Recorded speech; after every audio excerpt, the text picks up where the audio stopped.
Bienvenidos sean ustedes a esta segunda edición de Razones por las que amamos a los hombres. En la primera edición muchos pensaron que estaba siendo sarcástica, pero no amigos, no es sarcasmo, es apreciación por la simpleza, apreciación por el sutil arte de hacer el imbécil. Apreciación por su disposición a tomar riesgos estúpidos. Apreciación por su apertura y talento para hacer amigos en minutos. Y ahora sí, comencemos con los videos de hombres siendo hombres. En este video me voy a callar el hocico para que puedan escuchar este importante diálogo. Me está agarrando ya, ¿no?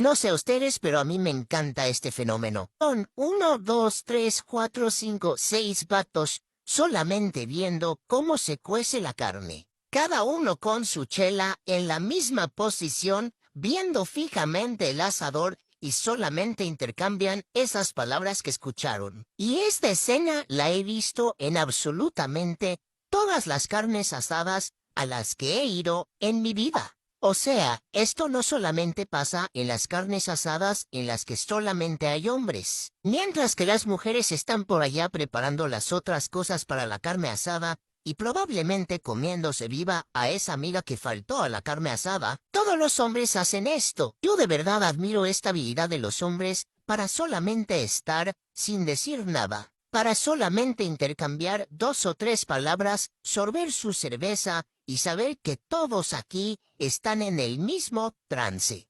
Probablemente cada uno de ellos está pensando en sus propios problemas o está pensando en nada, porque esa es otra habilidad mágica de los hombres. Pueden pensar en absolutamente nada. Increíble. Sigamos. Las redes sociales en estos momentos se encuentran atiborradas de esta clase de videos. Y es que producto de la irrupción del feminismo y los estudios de género en el mainstream, cosas que antaño nos resultaban obvias, hoy son objeto de debate.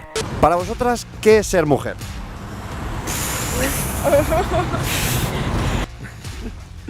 Hostias. Uf. Esto sí que es una encuesta. Es intenso, ¿qué es ser mujer? Nos quedamos sin palabras, ¿no? El enigma humano, evidentemente. Pues ahora mismo es un conflicto.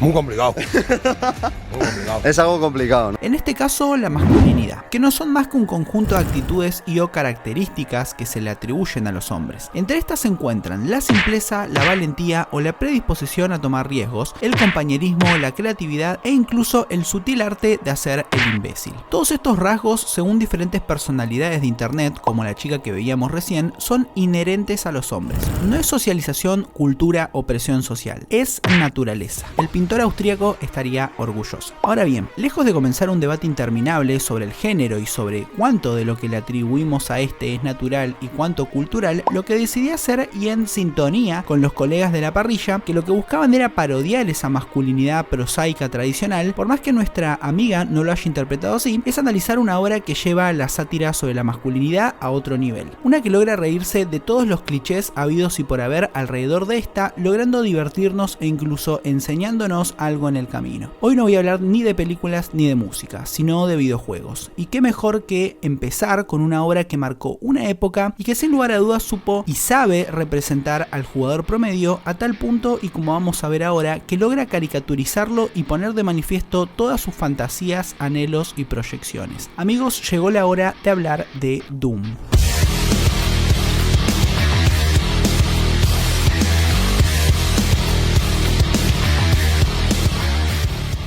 El inicio del juego es, en terminología de redes sociales, cine en estado puro. Solo con unos segundos de cinemática se nos expone a la perfección a nuestro personaje y todo aquello que lo caracteriza. Veamos. La historia comienza con nuestro protagonista encadenado a lo que parece ser una mesa, donde aparentemente van a experimentar con él. Y a partir de acá ya podemos ver la primera característica esencial de esa masculinidad tradicional que en teoría parece encarnar. Este va a romper las cadenas con su mera potencia muscular para luego deshacerse del primer demonio también a pura fuerza bruta. Nos Nos detenemos. Dentro de la masculinidad tradicional y exacerbada, la cual, como sabemos, suele alabar la manósfera en su conjunto, se encuentra una característica central y absurda: la fuerza. Lo que siempre me causó gracia sobre el foco que suelen hacer sobre esta es que para el mundo en que vivimos la misma está obsoleta. Y es que si nos detenemos a observar el mundo que nos rodea, la automatización y las máquinas cada vez son más necesarias y protagonistas en las tareas que requieren de la fuerza bruta. En la actualidad está mejor pago aquel que desarrolla su intelecto que aquel que pueda levantar más peso. Y esto está completamente justificado porque, como decía, solo las máquinas son capaces de levantar toneladas de peso, por lo que quien logre desarrollar o utilizar dichas máquinas va a ser más valorado que alguien que trate de utilizar su limitada y vetusta fuerza natural. Volviendo al Doom y en relación con lo expuesto, la mejor forma de mostrar que el personaje posee esa potencia descomunal tan anhelada por los aspirantes a machos pechos peludos es verlo romper cadenas solo con sus brazos, algo que también me recuerda a la otra fantasía de la manósfera, que es la de luchar con un oso y creer que lo pueden vencer. Pero bueno, en fin, creo que se entendió el punto. Lo siguiente tiene que ver con una característica mencionada al principio del video: la simpleza. Esta se va a ver reflejada en la respuesta del Doom Guy ante la propuesta de colaboración por parte del Dr. Samuel Hayden, director de la UAC y nuestro guía a lo largo del juego. Bienvenido. Soy el Dr. Samuel Hayden y dirijo estas instalaciones. Creo que podemos colaborar para resolver este problema de una forma que nos beneficie a ambos. Como dijimos antes, simpleza. Este patrón de no diálogo nos va a acompañar durante todo el juego. Y sí, es igual a los otros personajes machazos que analizamos en el canal previamente y que si no viste, estás perdiendo plata. Que a la hora de crear personajes viriles e hiper masculinizados, los guionistas utilicen esta característica tiene que ver con la idea de que la masculinidad está relacionada con la acción. Los verdaderos hombres actúan, resuelven, hacen, etc. El diálogo, en cambio, pertenece a un mundo más complejo, abstracto, de meditación y reflexión, aspectos que para la ideología masculina son innecesarios y hasta fantasiosos, ya que, una vez más, el mundo es simple y se divide entre la acción y la inacción, entre lo bueno y lo malo. Y acá nos vamos a quedar con esto último, que conecta perfectamente con el siguiente y definitivo aspecto de la masculinidad tradicional. La cuestión sobre quiénes son los héroes y los villanos en las historias siempre fue y es un tema central. Durante mucho tiempo fueron los nazis, algo que aparentemente algunos aún no entendieron, posteriormente los comunistas, más cerca los fundamentalistas de Medio Oriente, y ahora bien podrían ser los metacapitalistas, el feminismo, la comunidad LGBT, los chinos, el marxismo cultural, los Illuminati, etc. Es tan ambiguo definir al enemigo en el presente que grandes producciones como Top Gun Maverick definen al mismo como personas vestidas de negro, y nada más. Tener en cuenta esto es lo que revaloriza la obra de John Romero. Para remarcar con mayor ahínco la visión masculina de un mundo dividido entre buenos y malos, nuestro genio de los videojuegos elige a un enemigo que nadie podría defender: los demonios. Estos fueron siempre el sinónimo de maldad, de todo aquello que merece ser despreciado y que calza perfecto con la idea maniquea de la masculinidad, de que existe el bien y el mal sin matices, contextos o complejas interpretaciones. De hecho, en el juego, los demonios tampoco dialogan, simplemente vienen hacia nosotros para destruirnos. Nunca los vemos haciendo algún plan o actuando de manera premeditada. Simplemente nos atacan y nosotros simplemente los atacamos. Fin. Ahora bien, la pregunta que me llevó a hacer el video fue más o menos la siguiente: si entiendo a la perfección todo lo que el juego quiere transmitir y o criticar, ¿por qué amé este juego? Los estudios sobre la masculinidad comenzaron a hacerse en los años 80, por lo que aún son incipientes. Sin embargo, luego de leer algunos artículos al respecto, lo que estos reflejan es el carácter voluble o cambiante del objeto de análisis. Veamos. Tomando como punto de partida la era premoderna, nos encontramos con aquello que podría denominarse como el único género, que obviamente era el masculino. Este se le atribuían una serie de características o valores que reflejaban la perfección humana: el coraje, la fuerza, la piedad, la lealtad, la continencia, la custodia del secreto, etc. Bajo este punto de vista, la masculinidad se traducía como la máxima expresión de lo humano, mientras que la feminidad simplemente lo inferior. Es en este contexto que las mujeres, producto de su búsqueda de demostrar que podían ser también seres humanos dignos y virtuosos, tenían que exhibir su capacidad para adoptar las características íntegras y masculinas anteriormente mencionadas. Y es que en este sentido, probablemente de manera paralela a cómo funciona aún en la actualidad, la masculinidad era más una tarea relacionada con el hacer que con el ser. Ya en aquel entonces, al igual que Doom en el presente, se desarrollaban artefactos culturales que exponían siguen esta lógica. Fue el caso de Christine de Pizan, que luego de quedarse viuda tuvo que introducirse en un mundo de hombres como escritora profesional para poder sacar adelante su familia. Acá la misma relata que tuvo que adquirir las características masculinas para poder sobrevivir, dejando atrás la debilidad y la fragilidad que se le endilgaba por el solo hecho de ser mujer. Se sintió más fuerte que antes, su cuerpo más rudo y ágil y hasta su voz más profunda. Así describía este proceso en sus propias palabras. Tú que me escuchas, sigo siendo un hombre. He sido un hombre durante más de 13 años. Como dije más atrás, esa transición de mujer a hombre basada en la performance se sostiene hasta nuestros días. El caso más cercano que tenemos es el inmortalizado por The Dropout, serie que relata la vida de la ex empresaria Elizabeth Holmes, donde nos van a mostrar cómo a medida que la protagonista se va introduciendo en el mundo de los negocios, más masculina se torna, cambiando su forma de vestir, de comunicar y curiosamente igual a como lo describe Christine de Pizan, hasta el tono de voz, que dicho sea de paso resulta bastante gracioso. It turned out he had a nub on his elbow, and we talked to our lab team and they said, okay, you can do the draw. And so they did this, what would have been a finger stick on this little nub on his arm. And sure, yeah, over the last 11 years, we've reinvented the traditional laboratory infrastructure. Pero la modernidad, señores, le va a poner freno a este intento de las mujeres por ser tomadas en serio y va a colocar a cada género en su lugar como la naturaleza siempre lo quiso, en teoría. Me explico. Podríamos describir a esta era como una marcada por el cientificismo. Una que abandonó los grandes relatos religiosos y en su lugar puso a la ciencia como el máximo ente productor de conocimiento y por lo tanto uno que podía dar respuesta a todo basándose en la lógica y la racionalidad. El tema del género obviamente iba a ser abordado por esta y bajo la égida de la naturaleza y la biología establecer lo siguiente: el hombre es activo, fuerte y racional, la mujer pasiva, débil y emocional.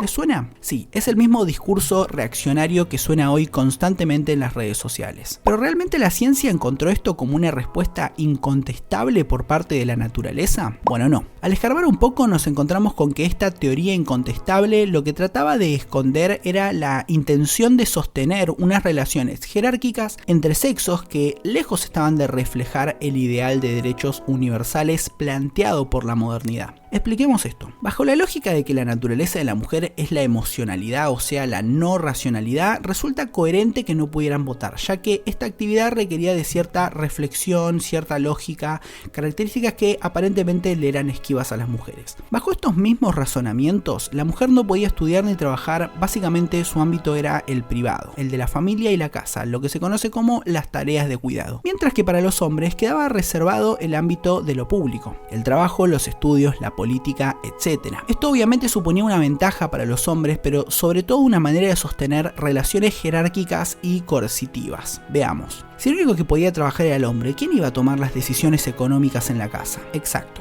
los hombres. Lo que hacía que las mujeres dependieran de estos últimos para subsistir. Esta lógica se mantiene incluso a día de hoy y podemos ver los esfuerzos constantes de la manósfera por apuntalarla en un mundo donde ya las mujeres trabajan y estudian, por lo tanto dependen menos de ellos. Y es que en los otros dos ámbitos, el estudio y la política, sucede lo mismo. Si la mujer se forma, accede a mejores puestos de trabajo, por lo tanto mayores ingresos, igual menor dependencia de los hombres. Y en la política, la capacidad de legislar o promover políticas en pos de un mayor bienestar para su género, como reducción de impuestos en artículos de salud menstrual, servicios sociales de acompañamiento para mujeres violentadas por sus parejas, etc.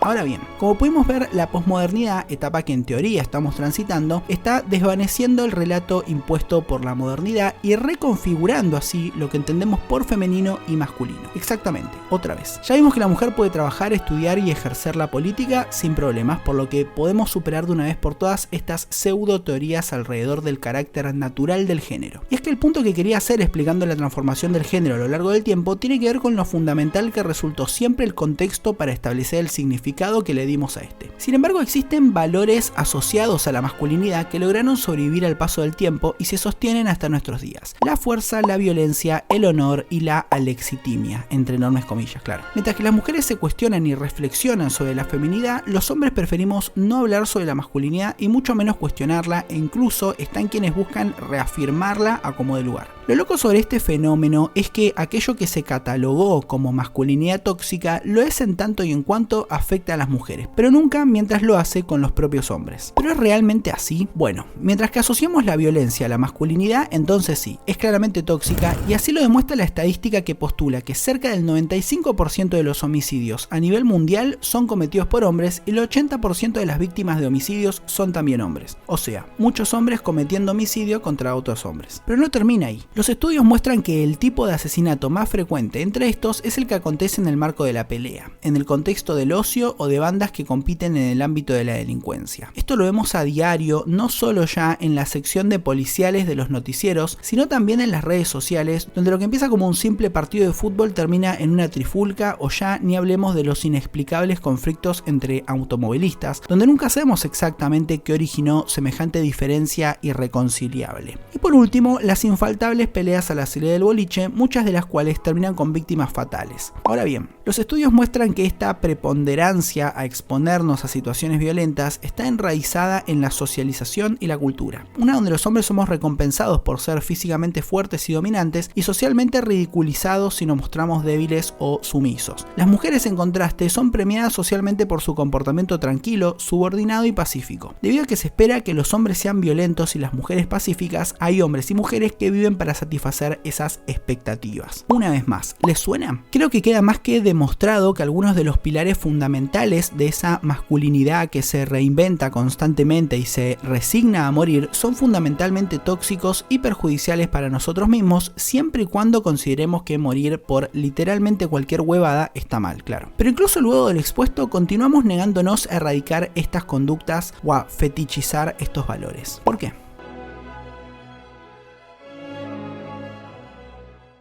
Si hay algo sobre los estudios de género que me resulta fascinante y tortuoso a la vez, tiene que ver con lo enraizados que se encuentran ciertos comportamientos o valores y lo difícil que se puede tornar erradicarlos. Veamos. Recién analizábamos la resistencia que oponen los hombres a terminar con la violencia como un valor central de nuestro comportamiento, incluso luego de ver cómo esta nos extermina. Sin embargo, entre las mujeres sucede algo similar. Es habitual ver en estos momentos a figuras feministas de los medios discutir o debatir sobre el asunto de la depilación, sobre cuánto de esta actividad es realizada por voluntad propia y cuánto lo es por imposición. Y es que cualquiera que se haya arrancado solo un pelo del cuerpo sabrá lo doloroso que es o la tortura que representa, por lo que uno se pregunta, ¿quién voluntariamente querría hacer esto? No lo sé, pero al momento de escribir esto, la depilación sigue siendo una práctica más que común entre las mujeres e incluso lo empieza a hacer entre los hombres. Siguiendo con los ejemplos, tenemos el debate en torno a la hiperfeminidad, una marcada por extensas sesiones de maquillaje, ingentes cantidades de ropa y por sobre todas las cosas una actitud apática para con todo aquello que vaya por fuera de ese mundillo, como lo puede ser la política, la economía, la filosofía, etc. En pocas palabras, el mega hit de redes, yo solo quiero ser una chica. Y así existen otros múltiples temas de debate en torno a la feminidad, pero que creo quedan completamente empequeñecidos al lado del que vamos a tocar ahora. En el año 2022, en Argentina, 6 varones abusaron sexualmente de una mujer. Más allá del aberrante hecho, lo que generó mucha polémica fueron los dichos al respecto por parte de quien entonces era la secretaria del Ministerio de las Mujeres, Elizabeth Gómez Alcorta.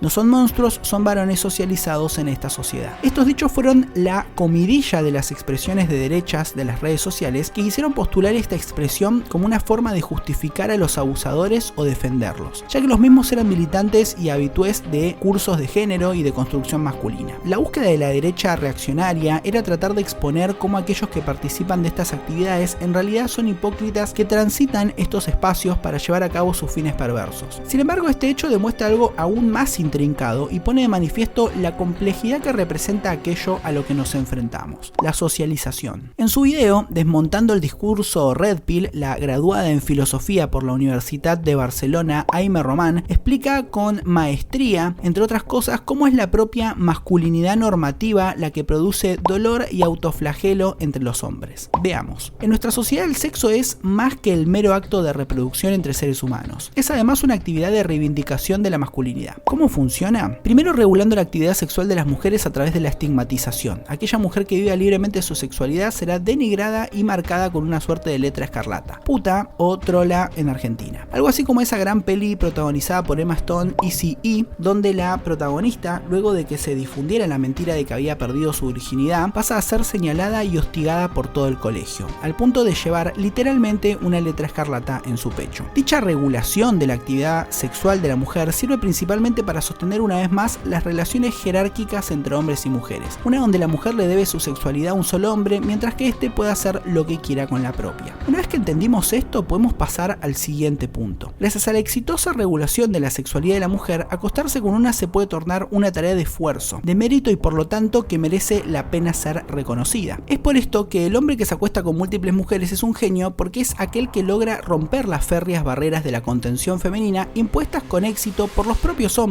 a base de ridiculización y estigmatización, claro. Es en palabras de Aime una profecía autocumplida. Sin embargo, bajo esta misma lógica se encuentran las semillas del dolor y la frustración de los propios hombres. Así como acostarse con mujeres es una forma de obtener reconocimiento y también como método de autoafirmación, el no hacerlo es todo lo contrario. Los virgos, personas con poca o nula experiencia sexual, al igual que las mujeres trolas, son vilipendiados y hasta marginados socialmente. Esta situación obviamente produce mucha frustración entre aquellos que se encuentran en dicha posición, lo que hace que el sexo se transforme en una suerte de privilegio, en una especie de botella de agua en el medio del desierto, así como un vector de ira y padecimiento. De hecho, el surgimiento de movimientos como Men Going Their Own Way ponen de relieve esta situación. Hombres que en lugar de repensar su relación con las mujeres o cuestionar sus propios valores, prefieren desistir de relacionarse con ellas. Solo bajo esta perspectiva es que logramos entender ahora sí los dichos de la secretaria del Ministerio de las Mujeres. Como dice ella, no estamos frente a monstruos, sino a varones socializados en esta sociedad. Una que pone el sexo como un bien inalcanzable, al que hay que poseer siempre que se tenga la posibilidad, ya que no hacerlo es un boleto de ida a la ridiculización por parte de la sociedad, del círculo de amigos y hasta de la familia. Acá es en donde entendemos el carácter complejo de la socialización, ya que incluso esos varones que aparentemente estaban en proceso de deconstrucción no tuvieron ni la lucidez ni la capacidad de cuestionar aquello que estaban haciendo, porque más importante era hacer lo que la sociedad les enseñó que hicieran, aprovechar cada oportunidad de tener sexo, incluso aunque esta fuera reprochable. Es por esto que creo que cada palabra utilizada por Elizabeth Gómez Alcorta resulta sublime, porque logra exponer el complejo engranaje de nuestra sociedad, una donde creemos que los violadores son como monstruos que acechan detrás de los árboles en el medio de la noche o en oscuros callejones sin salida, pero no, estos son personas normales, amigos, hijos, primos, vecinos, nietos, etc., que un día sencillamente exhiben aquello para lo que fueron formados o a lo que fueron empujados. El caso de los 6 violadores de Palermo ejemplifica a la perfección la verdadera dinámica de lo que estamos analizando, ya que lo hicieron en un auto, a plena luz del día, en una zona sumamente transitada y a la vista de cualquier persona que pasara por ahí. ¿De qué magnitud tiene que ser la presión y el anhelo por tener sexo para llevar a cabo semejante acto de barbarie?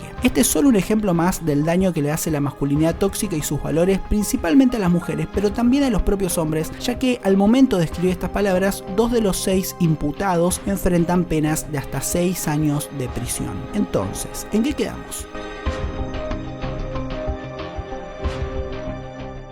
Empezamos el video hablando de las aparentes bondades de la masculinidad y continuamos analizando una obra que las satiriza, pero que aún así me resultó satisfactoria, lo que nos llevó a preguntarnos por qué. En el camino que recorrimos buscando la respuesta, observamos el carácter voluble de la masculinidad a lo largo del tiempo, así como también el hecho de que ciertas características de esta lograron sobrevivir hasta nuestros días. A partir de ahí tomamos dimensión de lo arraigadas que se encuentran ciertas creencias o comportamientos en nuestra sociedad, así como también de su gravedad y profundidad. Creo que la conclusión quedó más que desnuda a lo largo del video. La socialización es un hueso duro de roer. Es la única que puede hacer que ciertos valores se sostengan incluso fuera de sus contextos de origen, aun cuando de manera evidente nos hacen daño. Y ese creo que es el punto del video. Tomar dimensión de la batalla que enfrentamos, que claramente es la más difícil, la de carácter cultural. Ya no se trata de una ley o de eliminar algo o a alguien, sino que va más allá. Se trata de ser más analíticos y de ser capaces de luchar contra eso que nos hace hacer cosas que ni siquiera nosotros entendemos por qué las hacemos o por qué nos producen placer, pero que entendemos que están mal. Esta es la madre de todas las batallas y estoy seguro que va a ser difícil. De hecho ya vemos que lo es, pero lo importante tiene que ver con saber de qué lado de la historia queremos encontrarnos. Si de aquel donde pretenden sostener estas lógicas tóxicas y barbáricas, reivindicando figuras masculinas que las enarbolan, o de este, donde nos reímos de las mismas y donde pretendemos abolirlas como fin último para así poder construir una sociedad más justa y más libre para todos. Mientras que tengamos claro esto, creo que al igual que los amigos del principio del video, podemos seguir riéndonos y disfrutando de esas sátiras sobre la masculinidad. O por lo menos eso es lo que creo, ya que después de todo, yo solo quiero ser un chico.